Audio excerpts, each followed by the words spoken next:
bayan, welcome po sa ating panibawang update rito po sa Calax. Ito na po yung karugtong mga bayan sa baba natin. Mga bayan, babaklasin nila dito. Ito. Maari itong building nito mapingasan konti. Ito. Parang tumbok mga bayan, itong building na to, kawawa to. Yan Kaya hindi pa nila magawa-gawa to rito dahil sa may may bahay pa rito, baka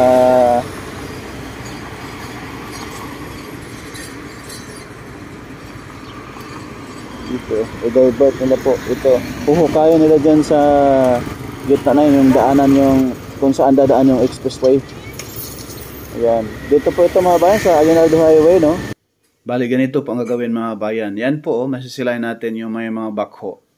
Ganyan po ang gagawin dyan sa Aguinaldo Highway kung saan tatawid yung mismong Calax. At i-divert nila itong Aguinaldo Highway sa gilid, yung may bahay na matamaan kaganina, no? Yun, kaya siguro hindi pa magawa-gawa ngayon dahil baka hindi pa nagkasundo sa may-ari ng bahay. Yan, ganyan po yan mga kabayan. Sa harap mga bayan, magkakaroon dito ng ilihis nila na yung daan. I-divert nila dyan kasi dito huhukayan to, bubungkalin ito mga bayan sa gitna, bubungkalin po yan dyan sa harap dito. Pag matapos na may tunnel na sa ilalim, may tapos na ilalim, sa kanila ibalik dito ang mismong Aguinaldo Highway. Ngayon pag samantala nahuhukayan nila ito dito muna sa gilid, dito muna i-divert muna yung Aguinaldo Highway.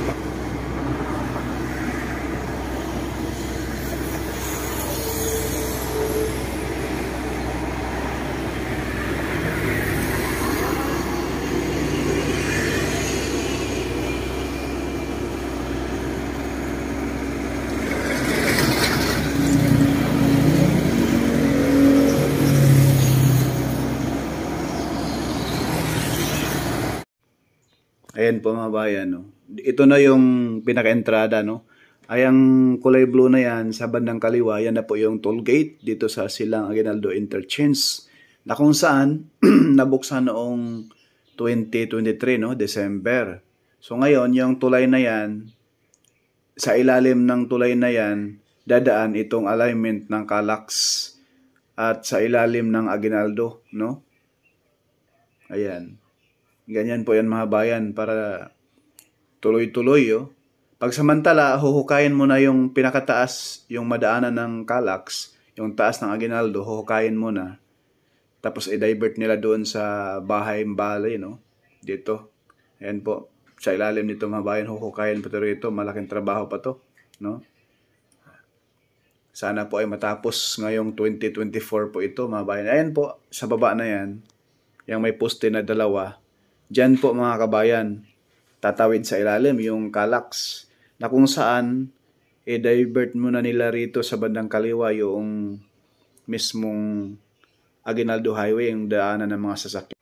Ayan po mga bayan, yan na po daanan, no? Ayan, diyan na po yan, i-divert nila yan. Pagkatapos mahukay, ibalik dito sa natural na daan pag matapos na po mga kabayan. Ganun lang po kasimple. Ang problema lang yung bahay na kulay maroon. Parang mahagip po ito mga bayan, yung bahay na yan, no? Binilugan natin. Sana po hindi. Sana po hindi mahagip yan. Parang iniwasan Pero doon, yung umiwas sila, may matamaan pa rin yung parang hardware doon sa unahan konti. And dito po ang entrada, no? Dito yung pasukan at palabas papuntang Maynila. Dito po ang entrada pag i-divert na po itong daanan ng mga sasakyan sa matamaan ng alignment nitong Calax, no? Itong pakaliwa papunta na po yan sa mismong Governor's Drive na kung saan may mga update din po tayo doon mga kabayan. Yan po.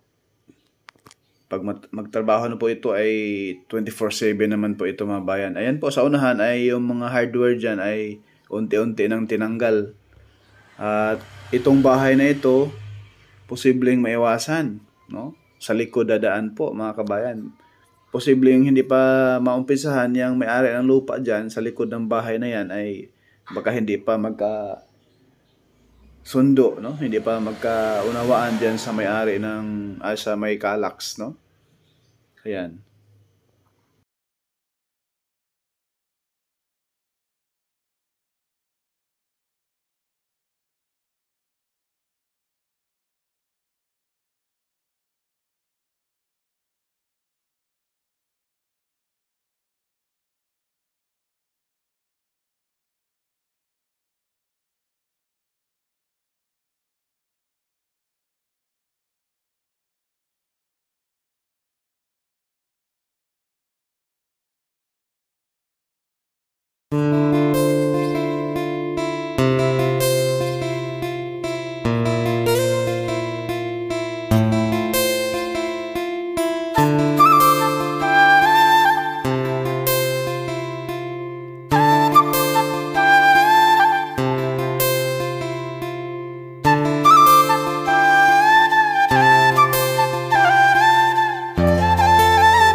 Ayan, masisilayan natin doon sa dulo mga bayan, yung mismong kiniklearing na po yung dulo, no? Ayan, yung may mga kabahayan dyan, yung mga bahay na natamaan nitong Calax ay malinis na. Wala nang kahit anong isang bahay, no? Clear na po siya. Ang tatambakan na lang ng ng lupa, yung mismong alignment nitong Calax.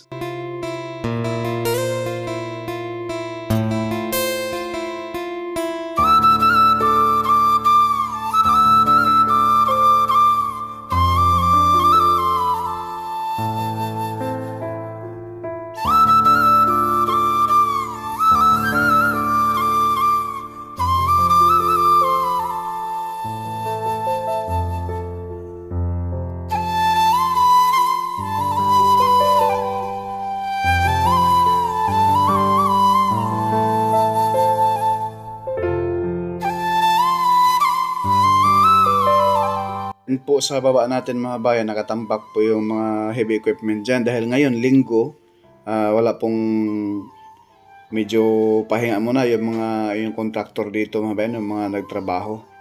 Ayan. Magandang umaga sa lahat sa mga OFW dyan. Ito na po yung latest update nitong Calax, March 22, 2024. Latest update po ito mga bayan. Ayan na po yung crossing dyan, yung Silang Aguinaldo Interchange. Ayan po, masisilayan natin yung mismong doon sa unahan, yung kulay puti na yan. Yan na yung pasukan, no? Papasok sa Calax. Nagbukas po yan noong December 2023, no?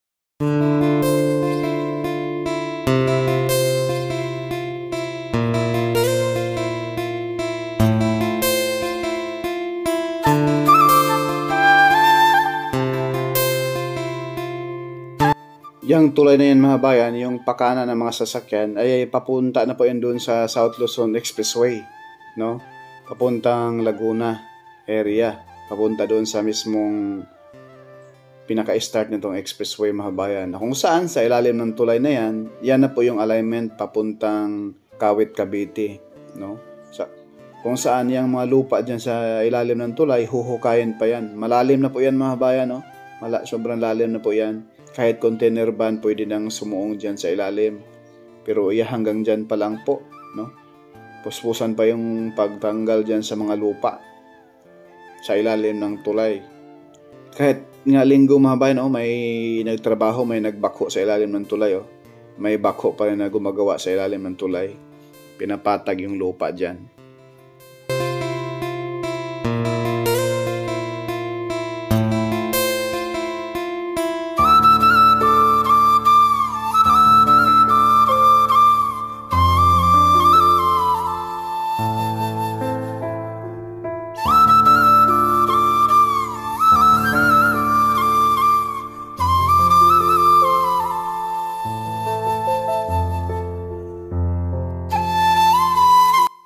So ngayon mga bayan, atin pong puntahan yung dulo nitong ginagawa rito sa Calax, no? Sa may silang. Ito na po yun mga bayan, no?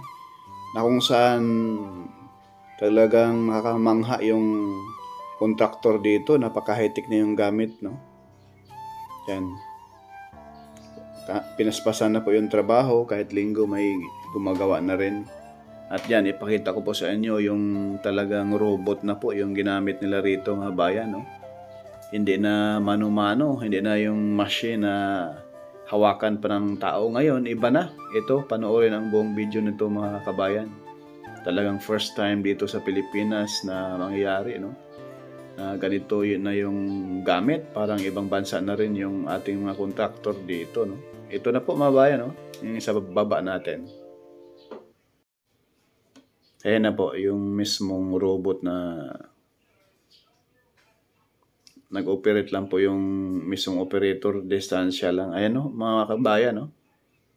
Yung column, no? Tinanggal nila yung mismong pinaka-concrete cement. Ayan. Yan na po yung robot na sinabi ko mga kabayan. Ang bilis lang paghukay, no? Iba na talaga yung gamit ngayon, napaka-high-tech na para mapabilis yung gawa. Yan, no?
Shoutout po kay Sir Ma'am Leslie Podel, Like Russell, Rex Olid, Rojas Nunez, Julian Dominic Seblante, Brian Labedes, Gani Colocado, Leo Katigbak, Sir Gerald Chionzon. Shoutout sa iyo, sir.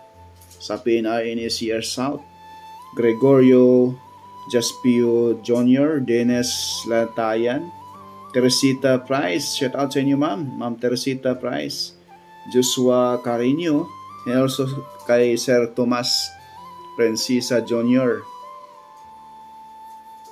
Sir Tuma Nipolton, Ronald Cabalcar, Balik Probinsya, shout out sir, Amoy Nguyen, Elmer Dilamar, Robert 47601, Ma'am Leslie Maya Gigas, shout out po sa inyong lahat sa mga solid supporters natin. Ronilio Merciales, Raal Alcantara, Encrypt, Lonlon Mapanan, Pro Philippines, shout out po user Miss Jaxie Giab, shout out po ma'am. Sir Efren Mistas, Giorgio Milia, E. Castillo, shout out sir. Sir Carbelos, Sky Gamer, Rex Portento, Peter Garcia, Amando Obdieniela, Dennis Latayan. Salamat po sa inyong suporta mga kabayan, sa walang sawang pagsubaybay kay Purka Studio. Sana po sa lahat ng ating mga viewers, huwag po tayong mag-skip sa ads. Napakalaking tulong na po yan sa ating pag-vlog, no? Lalo na po sa ating pagbibiyahe, no? Medyo mahal ang gas ngayon. Ayan po mga bayan, masisilayan natin yung robot na yan ay talagang binabakbak na yung solid concrete cement dyan sa column na yan. Dito po, ito sa Calax Cavite, Laguna Expressway na nagsisimula sa bayan ng Mamplasan, Binyan City, Laguna. Magtatapos po ito doon sa Kawit, Cavite. May habang 45 kilometers mga kabayan. God bless po sa inyong lahat, no? Hanggang dito lang muna mga kabayan. Abangan po ninyo yung ating susunod pang mga update doon po sa Governor's Drive Interchange, no? At sa SLEX TR4. Maraming salamat po for kay Studio. Hindi sikat pero nag-aabot ng Balitang Tapat. Shout out po kay Ma'am Ami Campbell, Ma'am Lisa Torres at sa lahat pang ating mga kababayan.